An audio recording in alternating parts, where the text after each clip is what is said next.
This video will cover the topic of biomedical waste management. Biomedical waste is any waste generated during the diagnosis, treatment, or immunization of humans or animals, or in related research or production of biological products. We will now discuss the classification of biomedical waste. Infectious waste is suspected to contain pathogens like bacteria, viruses, fungi, or parasites in sufficient quantity to cause disease in susceptible hosts. This category includes cultures and stocks of infectious agents, waste from surgery on patients with infectious diseases, and infected animals from laboratories. Pathological waste consists of tissues, organs, body parts, fetuses, human or animal carcasses, blood, and body fluids. Sharps are items that can cause cuts or puncture wounds. This includes needles, scalpels, blades, knives, and broken glass. Pharmaceutical waste includes expired, unused, spilt, and contaminated pharmaceutical products, drugs, vaccines, and sera. Genotoxic waste is highly hazardous and may possess mutagenic, teratogenic, or carcinogenic properties. It requires special attention due to safety concerns. It includes residues of certain cytostatic drugs, patient excretions treated with these drugs, chemicals, and radioactive material.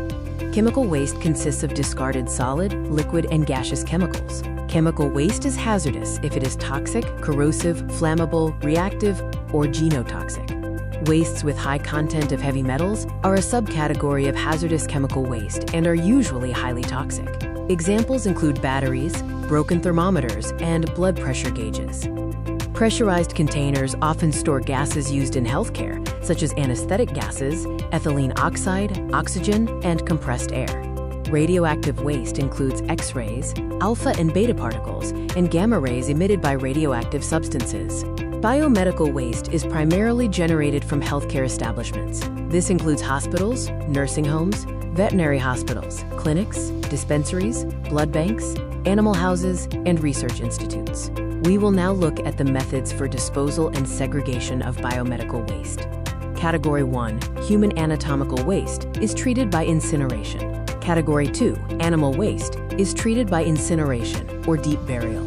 Category 3, microbiology and biotechnology waste, is treated by local autoclaving, microwaving, or incineration. Category 4, waste sharps, are disinfected and mutilated or shredded. Category 5, discarded medicines and cytotoxic drugs are incinerated or destroyed in secured landfills. Category 6, soiled waste, is incinerated, autoclaved, or microwaved. Category 7, solid waste, is disinfected and mutilated or shredded. Category 8, liquid waste, is disinfected and discharged into drains. Category 9, incineration ash, is disposed of in municipal landfills. Category 10, chemical waste, is chemically treated and discharged into drains for liquids or secured landfills for solids. The steps for managing biomedical waste include surveying waste generation, segregation, collection, categorization, storage for no more than 48 hours, transportation, and treatment of the waste. This concludes the video on biomedical waste management. Thank you for watching.